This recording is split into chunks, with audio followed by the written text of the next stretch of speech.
ಪಂಚಾಯಿತಿ ವಿಶೇಷ ಕಾರ್ಯಕ್ರಮಕ್ಕೆ ಸ್ವಾಗತ. ನಾನು ಹರಿಪ್ರಸಾದ್. ಯಾವುದೇ ಪಕ್ಷಪಾತವಿಲ್ಲದೆ ನೇರವಾಗಿ ಮಾತನಾಡುವಂತಹ ಕಾರ್ಯಕ್ರಮ ಮತ್ತು ನಿಖರವಾದಂತಹ ವಿಶ್ಲೇಷಣೆ ಮಾಡುವಂತಹ ಕಾರ್ಯಕ್ರಮವೇ ನ್ಯೂಸ್ 18ನ ಪಂಚಾಯಿತಿ.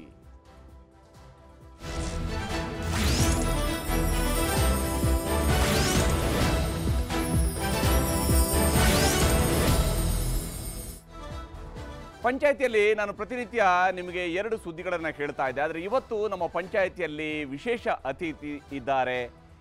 ಕರ್ನಾಟಕದ ವಿಧಾನಸಭೆಯ ಪ್ರತಿಪಕ್ಷ ನಾಯಕರಾಗಿರುವಂತಹ ಆರ್ ಅಶೋಕ್ ಅವರು ನಮಗೆ ಕಾರ್ಯಕ್ರಮದಲ್ಲಿ ಜಾಯ್ನ್ ಆಗಿದ್ದಾರೆ. ಅಶೋಕ್ ಅವರ ಕಾರ್ಯಕ್ರಮಕ್ಕೆ ಸ್ವಾಗತ. ನಮಸ್ಕಾರ. ಇವತ್ತಿನ ಪಂಚಾಯಿತಿಯಲ್ಲಿ ಅಶೋಕ್ ಅವರು ಮಾತನಾಡಿಸೋದಕ್ಕೆ ಬಹಳ ಮುಖ್ಯವಾದಂಥ ಕಾರಣ ನಿಮಗೆಲ್ಲರೂ ಕೂಡ ಗೊತ್ತೇ ಇದೆ. ನಾಳೆಯಿಂದ ಭಾರತೀಯ ಜನತಾ ಪಕ್ಷ ಮತ್ತು ಜಾತ್ಯತೀತ ಜನತಾದಳದ ನಾಯಕರು ಜೊತೆ ಸೇರಿ ಪಾದಯಾತ್ರೆಯನ್ನು ನಡೆಸ್ತಾ ಇದ್ದಾರೆ. ಬೆಂಗಳೂರಿನಿಂದ ಮೈಸೂರಿಗೆ ಪಾದಯಾತ್ರೆಯ ಉದ್ದೇಶ ಬಹಳ ಮುಖ್ಯವಾಗಿ ಮೂಡಾ ವಿಚಾರದಲ್ಲಿ ನಡೆದಿರುವಂತಹ ಹಗರಣ, ಮೂಡಾದ ಹಗರಣಕ್ಕೆ ಸಂಬಂಧಪಟ್ಟಂತೆ ಮುಖ್ಯಮಂತ್ರಿ ಸಿದ್ದರಾಮಯ್ಯನವರು ರಾಜೀನಾಮೆಯನ್ನು ಕೊಡಬೇಕು ಅನ್ನುವಂಥ ಆಗ್ರಹ ಒಂದು ಕಡೆ ಆದರೆ, ಮತ್ತೊಂದು ಕಡೆ ಇದರ ಸಿಬಿಐ ತನಿಖೆ ಆಗಬೇಕು, ಇಲ್ಲಿ ಅಕ್ರಮ ನಡೆದಿದೆ ಅನ್ನುವಂಥದ್ದನ್ನು ಜನರಿಗೆ ಮನವರಿಕೆ ಮಾಡಿಕೊಡುವಂಥ ಪ್ರಯತ್ನವನ್ನು ಮಾಡ್ತಾ ಇದ್ದಾರೆ. ಅಶೋಕ್ ಅವರೇ, ಪಾದಯಾತ್ರೆಯನ್ನು ನಡೆಸೋದ್ರ ಮೂಲಕ ಮಾತ್ರ ಜನರಿಗೆ ಮನವರಿಕೆ ಮಾಡಿಕೊಡೋದಕ್ಕೆ ಸಾಧ್ಯ ಆಗುವಂಥ ಅಥವಾ ಮುಖ್ಯಮಂತ್ರಿಯವರ ಮೇಲೆ ಒತ್ತಡವನ್ನು ಹೇರಬೇಕು ಅಂದರೆ ಪಾದಯಾತ್ರೆನೇ ಅನಿವಾರ್ಯನಾ? ಅಲ್ಲ, ಪಾದಯಾತ್ರೆಗಿಂತ ಜನ ನಮ್ಮನ್ನು ಆಯ್ಕೆ ಮಾಡಿರೋದು ವಿಧಾನಸಭೆಗೆ. ವಿಧಾನಸಭೆ ವೇದಿಕೆ ಆಗಬೇಕಾಯಿತು, ವಿಧಾನಸಭೆಯಲ್ಲಿ ಚರ್ಚೆ ಆಗಬೇಕಾಯಿತು. ಆಡಳಿತ ಪಕ್ಷ, ವಿರೋಧ ಪಕ್ಷ ಇವೆರಡು ಸಬ್ಜೆಕ್ಟನ್ನು ಮಣ್ಣೆ ಮಾಡಬೇಕಾಯಿತು. ಅಲ್ಲಿ ಕಾಂಗ್ರೆಸ್ಸಿನ ಮುಖ್ಯಮಂತ್ರಿಗಳು ಸಿದ್ದರಾಮಯ್ಯನವರು ಪಲಾಯನ ಮಾಡಿಬಿಟ್ರು. ನಾವು ನಿಲುವಳಿ ಸೂಚನೆ ತಂದು ಅವಕಾಶ ಕೇಳಿದ್ರು ಕೂಡ ಅವರು ನಮಗೆ ಅವಕಾಶ ಕೊಡಲಿಲ್ಲ. ನಮಗೆ ಬೇರೆ ದಾರಿ ಇಲ್ಲ. ಈಗ ನಾವು ನಮ್ಮನ್ನು ಆಯ್ಕೆ ಮಾಡಿದಂಥ ಜನಗಳ ಮುಂದೆ ಹೋಗಬೇಕಾಗಿದೆ. ನಾವು ಜನತಾ ಜನಾರ್ದನ್ ಮುಂದೆ ಹೋಗಿ ಅಲ್ಲಿ ಅವಕಾಶ ಕೊಟ್ಟಿಲ್ಲ. ನಾವು ಅಲ್ಲೇನು ಹೇಳಬೇಕಾಗಿತ್ತೋ ಅದನ್ನು ಜನಗಳಿಗೆ ನಾವು ಬೀದಿಯಲ್ಲಿ ನಿಂತ್ಕೊಂಡು ಹೇಳುವಂಥ ಸ್ಥಿತಿ ಬಂದಿದೆ ಇವತ್ತು. ಯಾಕಂದರೆ ತಪ್ಪು ಮಾಡಿಲ್ಲ ಅಂದರೆ ಸಿದ್ದರಾಮಯ್ಯನವರು ಮೋಸ ಮಾಡಿಲ್ಲ ಸರ್ಕಾರಕ್ಕೆ ಅಂತಿದ್ದರೆ, 14 ಸೈಟು ಅಕ್ರಮ ಅಲ್ಲ ಅಂತ ಹೇಳಿದರೆ ವಿಧಾನಸಭೆಯಲ್ಲಿ ಅವಕಾಶ ಕೊಡಬೇಕಾಗಿತ್ತು. ಅವರು ಗೌರವಯುತವಾಗಿ ನಡ್ಕೊಬೇಕಾಗಿತ್ತು.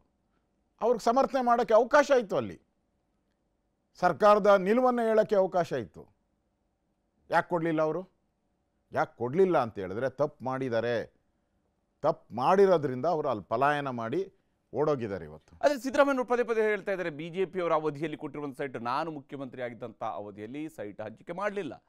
2021ರಲ್ಲಿ ಹಂಚಿಕೆ ಆಯಿತು. ಯಾರು ಮುಖ್ಯಮಂತ್ರಿ ಆಗಿದ್ರು, ಯಾರು ಆವಾಗ ಮೂಡಾದಲ್ಲಿದ್ದರು, ಮೂಡಾದ ಮೆಂಬರ್ಗಳು ಯಾರಾಗಿದ್ದರು, ಇವೆಲ್ಲವನ್ನೂ ಕೂಡ ಅವರು ಉದಾಹರಣೆಗಳನ್ನು ಈಗಾಗಲೇ ಜನರ ಮುಂದೆ ಇಟ್ಟಿದ್ದಾರೆ. ಸದನ ಯಾವಾಗ ಅಡ್ಜರ್ನ್ ಆಯಿತು ಅದರ ಮಾರನೇ ದಿವಸ ಸುದ್ದಿಗೋಷ್ಠಿ ನಡೆಸಿ ಇದನ್ನು ವಿಸ್ತೃತವಾಗಿ ಮಾತನಾಡಿದ್ದಾರೆ.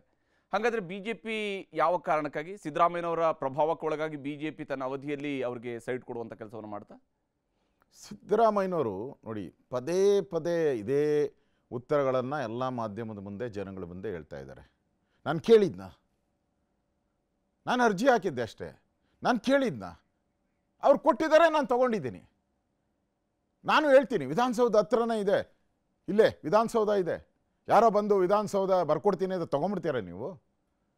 ನೀವೇನು ಹೇಳಿದ್ರಿ ವಿಧಾನಸಭೆ ಅಧಿವೇಶನದಲ್ಲಿ? ನಾನು ಲಾ ಓದಿದ್ದೀನಿ, ಲಾಯರಾಗಿ ಕೆಲಸ ಮಾಡಿದ್ದೀನಿ, ಮತ್ತು ಪಾಠ ಮಾಡಿದ್ದೀನಿ, ಸುಮಾರು 2-3 ವರ್ಷಗಳ ಕಾಲ ವಿದ್ಯಾರ್ಥಿಗಳಿಗೆ ಪಾಠ ಮಾಡಿದ್ದೀನಿ ಅಂತ. ಹಾಗಾದ್ರೆ ಯಾರೋ ವಿಧಾನಸೌಧ ಬರ್ಕೊಡ್ತಾರೆ ಅಂತ ತೊಗೊಂಡ್ಬಿಡ್ತೀರಾ? ಯಾಕೆ ಹತ್ರ ಮೈಸೂರು ಪ್ಯಾಲೇಸ್ ಒಂದಿದೆ ನೋಡಿ, ಅಲ್ಲೇ ನೀವು ತಗೊಂಡಿದ್ದೀರಲ್ಲ ಮೂಡಾ ಜಾಗ, ಅಲ್ಲೇ ಪ್ಯಾಲೇಸು ಇದೆ, ಅದನ್ನು ಯಾರನ್ನ ಬರ್ಕೊಡ್ತು ತಗೊತೀರ ನೀವು? ರಾಜ್ಯದ ಕಸ್ಟೋಡಿಯನ್ ನೀವು, ಸಂವಿಧಾನದ ಕಸ್ಟೋಡಿಯನ್ ನೀವು.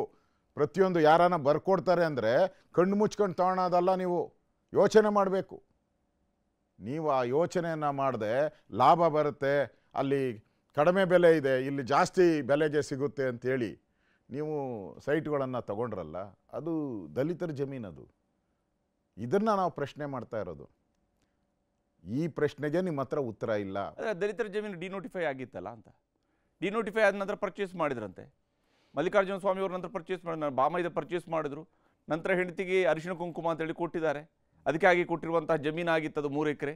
ಅಲ್ಲ, ಎಂಥ ಪುಣ್ಯಾತ್ಮರು ಅರಿಶಿಣ ಕುಂಕುಮಕ್ಕೆ 3 ಎಕರೆ 18 ಗುಂಟೆ ಕೊಡ್ತಾರೆ. ಗೊತ್ತಿಲ್ಲ ರಾಜಕಾರಣದಲ್ಲಿ ನಮ್ಗೆ ಗೊತ್ತಿಲ್ಲ. ಅಲ್ಲ, ಇರಲಿ, ಸಂತೋಷ ಕೊಡಲಿ ಅವ್ರು, ನಾವು ಯಾರು ಬೇಡ ಅಂತ ಹೇಳಲ್ಲ. ಸ್ವಾಮಿ, ನೀವು ತಗೊಂಡ್ರಲ್ಲ ನೀವು ಜಮೀನನ್ನು, ನಿಂಗ ಅನ್ನೋರೊಬ್ಬರು, ಅವ್ರು ಸತ್ತು 25 ವರ್ಷ ಆಗಿದೆ. ಅವ್ರು ಸ್ವಯಾರ್ಜಿತ, ಅವರು ಆ್ಯಕ್ಷನಲ್ಲಿ ತೊಗೊಂಡಿದ್ದಾರೆ. 1 ರೂಪಾಯಿಗೆ ಆ್ಯಕ್ಷನಲ್ಲಿ ತೊಗೊಂಡಿದ್ದಾರೆ ಅವರು. ಅವ್ರಿಗೆ ಸ್ವಯಾರ್ಜಿತ. ಅವ್ರು ತತ್ತೋಗಿ 25 ವರ್ಷ ಆಗಿದೆ. ಅವ್ರು ಸತ್ತ ಮೇಲೆ ಅದು ಅವ್ರ ಹೆಂಡತಿ ಮತ್ತು ಮಕ್ಕಳಿಗೆ ಬರ್ತೈತೆ, ಅದು ಪಿತ್ರಾರ್ಜಿತ ಆಸ್ತಿ ಆಗುತ್ತೆ. 4 ಜನ ಮಕ್ಕಳು, ಅವರ ತಾಯಿನೂ ಸತ್ತು 4 ವರ್ಷ ಆಗಿದೆ. ನೀವು ಒಬ್ಬನ ಹತ್ರ ಸೈನ್ ಹಾಕ್ಸ್ಕೊಂಡಿದ್ದೀರಲ್ಲ, ಹೆಂಗೆ ಬಂದ್ಬಿಡ್ತೈತೆ ಒಬ್ಬರ ಹತ್ರ ಸೈನು? ಪಿತ್ರಾರ್ಜಿತ ಆಸ್ತಿ ಅಂದಮೇಲೆ ನಿಮಗೆ 4 ಜನದ ಹತ್ರ ಸೈನ್ ಅದಕ್ಕೂ ಹೇಳಿದ್ದಾರೆ. ಅವರೆಲ್ಲ ಕನ್ಸರ್ಟ್ ಕೊಟ್ಟಿದ್ದಾರೆ ಖಾತೆ ಮಾಡೋಕ್ಕೆ ಕನ್ಸರ್ಟ್ ಕೊಟ್ಟಿದ್ದಾರೆ. ಸುಪ್ರೀಂ ಕೋರ್ಟ್ ಆದೇಶ ಇದೆ. ನನ್ನ ಹತ್ರ 2 ಆದೇಶ ತರಿಸಿದ್ದೀನಿ ಸುಪ್ರೀಂ ಕೋರ್ಟು. ಅದರಲ್ಲಿ ಕ್ಲಿಯರಾಗಿ ಹೇಳ್ತಾರೆ, ನಿಮ್ಮ RTC ಇರ್ಬೋದು, ಪಾಣಿ ಇರ್ಬೋದು, ಅದು ಟ್ಯಾಕ್ಸ್ ಕಲೆಕ್ಟ್ ಇರೋಕ್ಕೆ ದಾಖಲೆಗಳು, ಸರ್ಕಾರದ ದಾಖಲೆಗಳು, ಅದು ರೈಟ್ಸ್ ಅಲ್ಲ ಅಂತ ಹೇಳಿದ್ದಾರೆ. ಅದು 2 ಆರ್ಡ್ರುಗಳು, ನಾನು ಸುಪ್ರೀಂ ಕೋರ್ಟ್ ಆರ್ಡ್ರೂ ನನ್ನ ಹತ್ರ ತೆಗೆದಿಟ್ಕೊಂಡಿದ್ದೀನಿ. ಹೆಂಗೆ ನೀವು ಮಾಡ್ಕೊಂಡ್ರಿ? ನೀವು ಒಬ್ಬರ ಹತ್ರನೇ ಆಯಿತು, ನೀವು ಅದನ್ನು ಕರೆಕ್ಟ್ ಅಂತ ಹೇಳ್ತೀರಾ. ಡಿನೋಟಿಫಿಕೇಶನ್ ಹೆಂಗಾಯಿತು? ಪಾಪ ನಿಂಗ ಅನಕ್ಷರಸ್ಥ, ಯಾವುದೋ ಮೈಸೂರು, ಇಲ್ಲಿ ವಿಧಾನಸೌಧ, UD ಡಿಪಾರ್ಟ್ಮೆಂಟ್ ಇರೋದು ಇಲ್ಲಿ ವಿಧಾನಸೌಧ. MLAಗಳ ಕೈಲೇ ಒಂದು ಡಿನೋಟಿಫಿಕೇಶನ್ ಮಾಡಿಸ್ಕೊಳಕ್ಕೆ ಶಕ್ತಿ ಇಲ್ಲ, ಯಾವ MLAಗಳಿಗೂ ಆಗಲ್ಲ. ಅಂಥದ್ದು ಡಿನೋಟಿಫಿಕೇಶನ್ ಹೆಂಗಾಗ್ತೈತೆ? ಕನ್ವರ್ಷನ್ ಔಟಿದೆ ಲ್ಯಾಂಡು, ಅಂದರೆ ಅಗ್ರಿಕಲ್ಚರಿಂದ ನಾನ್ ಅಗ್ರಿಕಲ್ಚರ್ ಕನ್ವರ್ಷನ್ನು. 2002ರಲ್ಲಿ ಮೂಡ ಇದನ್ನು ಪ್ಲಾನ್ ಸ್ಯಾಂಕ್ಷನ್ ಔಟಿದೆ, ಅಂದರೆ 98ರಿಂದ 2011ರ ನಡುವೆಯಲ್ಲಿ ಕರ್ನಾಟಕದಲ್ಲಿ ಅದೆಷ್ಟು ಡಿನೋಟಿಫಿಕೇಶನ್ಗಳಾಗಿದಾವಲ್ಲ, ಅದಕ್ಕೂ ಇದಕ್ಕೂ ಭಿನ್ನತೆ ಏನಿದೆ ಅಂತ ಹೇಳ್ಕೊಂಡು. ಸತ್ತವರ ಹೆಸರಲ್ಲಿ ಡಿನೋಟಿಫಿಕೇಶನ್ ಆಗಿದೆ, ಹೌದು, ಎಕ್ಸಾಕ್ಟ್ ಆಗಿದೆ. ಇಂಥದ್ದೇ ಪ್ರಕರಣಗಳನ್ನು ರಾಚನಹಳ್ಳಿಯಲ್ಲಿ ನಾವು ಕೇಳಿದ್ದೀವಿ, ಬೆಂಗಳೂರಲ್ಲಿ ಕೇಳಿದ್ದೀವಿ, ಸತ್ತವರ ಹೆಸರಲ್ಲಿ ಡಿನೋಟಿಫಿಕೇಶನ್ ಆಗಿದೆ ಅನ್ನುವಂಥದ್ದು. ಯಾವಾಗ ಕೋರ್ಟ್ ಇಂಟರ್ವ್ಯೂನ್ ಆಗಿ ಜಿ ಕೆಟಗರಿ ಸೈಟ್ಗಳ ವಿಚಾರಗಳಲ್ಲಿ ಒಂದಿಷ್ಟು ತೀರ್ಪುಗಳು ಹೊರಬಂದವು, ಅದಾದ ನಂತರ ಈ ಎಲ್ಲ ಪ್ರಕ್ರಿಯೆಗಳಿಗೆ ಒಂದು ಹಂತದ ಕಡಿವಾಣ ಬಂದಿದೆ. ಈಗ ರೀಡು ಅದು ಇದು ಇನ್ನೇನೋ ನಡೀತಾ ಇದೆ.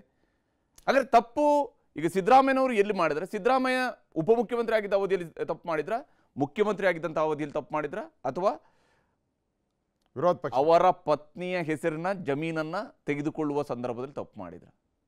ಪ್ರತಿಯೊಂದು ಹಂತದಲ್ಲೂ ಅವರು ಉಪಮುಖ್ಯಮಂತ್ರಿ ಆಗಿದ್ದಾಗೆ ಈ ಸ್ಕ್ಯಾಂಡಲ್ ಎಲ್ಲ ಶುರುವಾಗಿದ್ದು.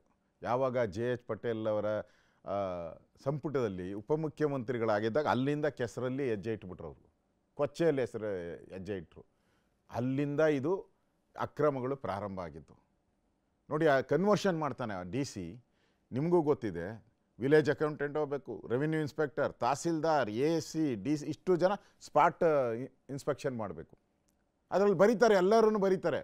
ಇಲ್ಲಿ ಯಾವುದೇ ಮರಗಿಡಗಳು ಇರೋಲ್ಲ, ಖಾಲಿ ಇದೆ ಜಮೀನು. ನನ್ನ ಹತ್ರ ದಾಖಲೆ ಇದೆ, 2002ರಲ್ಲೇ ಅದು ಲೇಔಟ್ ಅಪ್ರೂವ್ ಔಟ್ ಇದೆ, ಪೂರ್ತಿ ಲೇಔಟ್ ಅಪ್ರೂವ್ ಆಗಿದೆ. 2003ರಲ್ಲಿ ಅದನ್ನು L&T ಅವರಿಗೆ ಕಾಂಟ್ರಾಕ್ಟ್ ಕೊಟ್ಟಿದ್ದಾರೆ ಮೂಡಾದವರು. ಇಷ್ಟೂ ಮೋರಿ ಮಾಡಿ, ಲೇಔಟ್ ಮಾಡಿ, ಟಾರ್ ಹಾಕಿ ಎಲ್ಲ ಕೊಡಿ ಅಂತ ಅವರು ಕೆಲಸ ಶುರು ಮಾಡಿಬಿಟ್ಟಿದ್ದಾರೆ. ಲೇಔಟ್ ಮೂಡದವ್ರು ನೋಡ್ಬೇಕಿತ್ತಲ್ಲ, ಡಿನೋಟಿಫಿಕೇಶನ್ ಆಗಿದ್ದಿಲ್ಲ ಅಂತ ಹೇಳಿ. ಮೂಡದವ್ರು ತಪ್ಪಲ್ವಾ? ಅದು ಅಲ್ಲ, ತಪ್ಪು, ಮೂಡದವ್ರದ್ದು ತಪ್ಪಲ್ವಾ? ಒಪ್ಪು. ಆಮೇಲೆ ನಾನು ಹೇಳ್ತಾ ಇರೋದು, ಇದು ಲೇಔಟ್ ಆಗಿರೋದ ಜಮೀನ ನೀವು ತಹಸೀಲ್ದಾರು DC-ಗಳೆಲ್ಲ ಬಂದ್ಬಿಟ್ಟು ಖಾಲಿ ಇದೆ ಅಂತ ಬರೀತಿರಲ್ಲ, ನಾಚಿಕೆ ಆಗಲ್ವಾ ನಿಮಗೆ?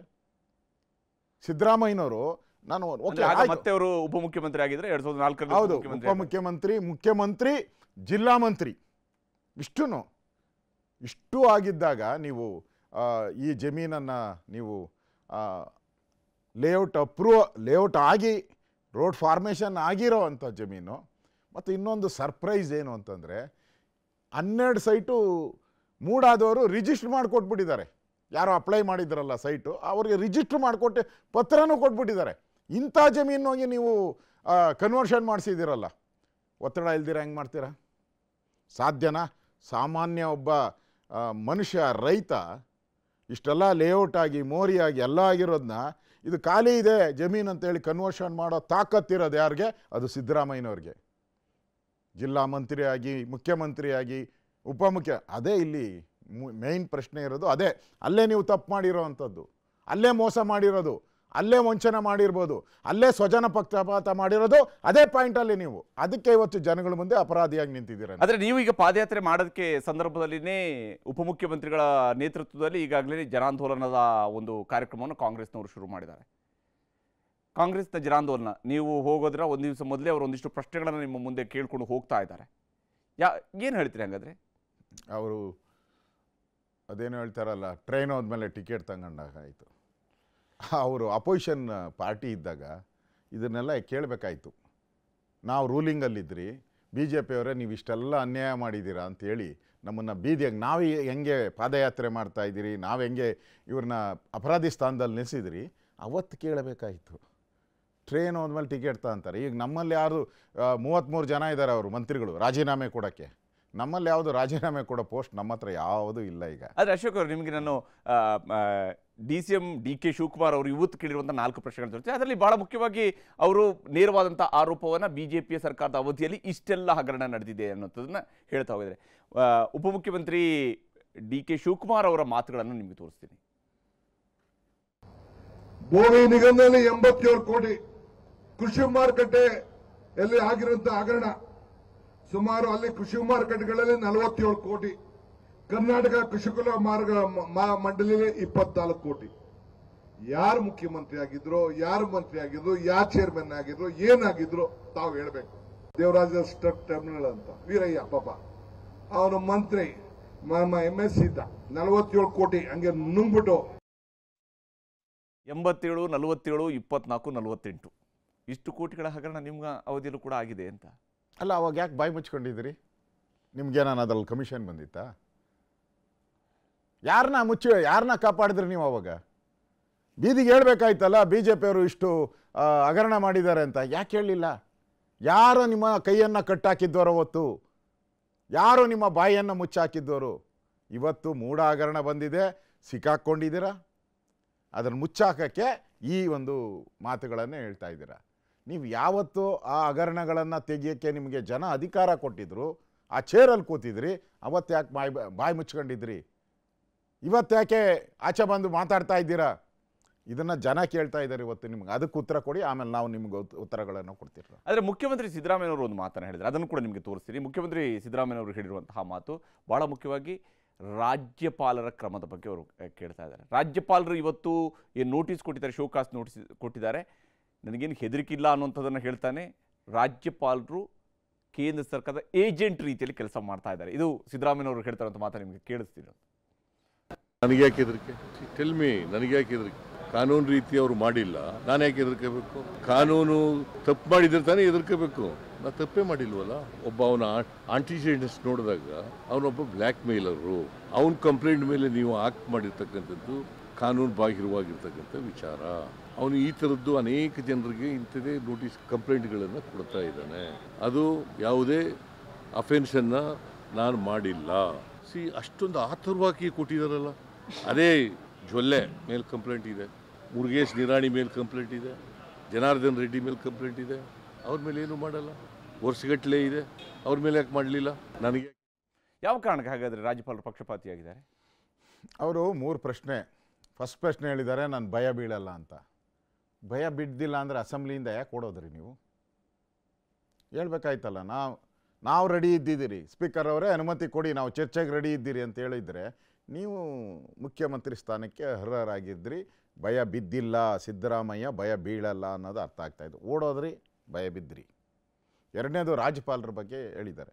ಯಾರು TJ ಅಬ್ರಾಹ್ಮ ಅನ್ನೋರು, ಅವನು ಕಳ್ಳ, ಏನು ಬ್ಲ್ಯಾಕ್ ಮೈಲರು, ಅದೇ ಪಾಪ ಸಿದ್ದರಾಮಯ್ಯನವರ ಜ್ಞಾನ ಎಷ್ಟು ಒಳ್ಳೆಯದಿದೆ. ಜ್ಞಾನ ಅಂದರೆ ಇದೇ ಯಡಿಯೂರಪ್ಪನವ್ರ ಮೇಲೆ ಪ್ರೈವೇಟ್ ಕಂಪ್ಲೇಂಟ್ ಆಯಿತು. Private complaint. ಆವಾಗ ಗವರ್ನರ್ ಯಾರಿದ್ರು? ಕಾಂಗ್ರೆಸ್ ನೇಮಕ ಮಾಡಿದಂಥ ಗವರ್ನರ್ ಇದ್ದರು. ಅವಾಗ ಸ್ಯಾಂಕ್ಷನ್ನೇ ಕೊಟ್ಬಿಟ್ಟು ಅರೆಸ್ಟೇ ಮಾಡ್ಕೊಂಡು ಜೈಲಿಗೆ ಹಾಕ್ಬಿಟ್ರಲ್ಲ. ಅದೇ ಕಾನೂನು ತಾನೇ ಇರೋದು. ಅದೇ ಕಾನೂನು, ಅದೇ ಗವರ್ನರ್ ಪದವಿನೇ ಇವತ್ತು ಇರೋವಂಥದ್ದು. ಇವಾಗ TJ ಅಬ್ರಾಹಂ ಬಗ್ಗೆ ಹೇಳಿದ್ರಿ. ಇದೇ TJ ಅಬ್ರಾಹಂ ಯಡಿಯೂರಪ್ಪನವ್ರ ಮೇಲೆ ಕಂಪ್ಲೇಂಟ್ ಹಾಕಿದ್ರು. ಆವಾಗ TJ Abraham is good man, ಈಗ ಬ್ಯಾಡ್ ಮ್ಯಾನ್. ಆವಾಗ ಗುಡ್ಡು, ಈಗ ಬ್ಯಾಡು. ನಿಮ್ಮ ಮೇಲೆ ಹಾಕ್ದಾಗ ಬ್ಯಾಡು, ಯಡಿಯೂರಪ್ಪನವ್ರ ಆದ್ಮೇಲೆ ಗುಡ್ಡು. ನೀವು ರಾಜ್ಯಪಾಲರನ್ನ ಮಾತಾಡ್ತಿರಲ್ಲ. ಯಾರೋ ಕಂಪ್ಲೇಂಟ್ ಕೊಟ್ಟರೆ ಸಾಮಾನ್ಯ ಪ್ರಜೆ, ಈ ರಾಜ್ಯದ ಆಸ್ತಿ ಲೂಟಿಯಾಗಿದೆ ಅಂತ. ಇದು ಕಸ್ಟೋಡಿಯನ್ ಆಫ್ ದ ಸಂವಿಧಾನ. ಅವರು ಯಾರೋ ಕಂಪ್ಲೇಂಟ್ ಕೊಟ್ಟಾಗ ಎಕ್ಸ್ಪ್ಲನೇಷನ್ ಕೇಳೋಕ್ಕೆ ಅಧಿಕಾರ ಇದೆ ಗವರ್ನರ್ಗೆ. ನಿಮ್ಗೆ ಹೆಂಗೆ ಯಡಿಯೂರಪ್ಪನವ್ರಿಗೆ ಅವತ್ತು ಹೇಳ್ದೆ ಕೇಳದೆ ಸ್ಯಾಂಕ್ಷನ್ ಕೊಟ್ಬಿಟ್ರು, ಹೇಳ್ದೆ ಕೇಳದೆ ಜೈಲಿಗೆ ಹಾಕ್ಬಿಟ್ರು ಅವ್ರನ್ನ. ಆವಾಗ ಹಾಕಿದ್ದು ಸರಿ ಅನ್ನೋರು ನೀವು. ಇವಾಗ ಹೆಂಗೆ ಕ್ವಶನ್ ಮಾಡ್ತೀರಾ ರಾಜ್ಯಪಾಲರ ಬಗ್ಗೆ? ಅಂದರೆ ಆವಾಗ ರಾಜ್ಯಪಾಲರು ತಪ್ಪು ಮಾಡಿದ್ರೆ ಇಲ್ವಾ? ಯಾರು? ಅವಾಗ ರಾಜ್ಯಪಾಲರು ತಪ್ಪು ಮಾಡಿದ್ರೆ ಇಲ್ವಾ? ಅಲ್ಲ, ತಪ್ಪಾಗಿದ್ರೆ ಅವತ್ತು ನೀವು ಕಾಂಗ್ರೆಸ್ ಅವರು ಅದರ ಸಮರ್ಥನೆ ಮಾಡಿದ್ರಲ್ಲ, ಏನು ಮಾಡಿದಾರೋ ಕಾನೂನು ಪ್ರಕಾರ ಮಾಡಿದ್ದಾರೆ ಅಂತ. ಇವತ್ತು ನಾವು ಹೇಳ್ತಾ ಇದ್ರಿ ಏನು ಮಾಡಿದಾರೋ ಕಾನೂನು ಪ್ರಕಾರ ಮಾಡಿದ್ರಿ. ಉಪ್ಪು ತಿಂದವ್ರನ್ನ ಯಾರಿದ್ದಾರೆ, ನೀರು ಕುಡಿಲೇಬೇಕಾದ.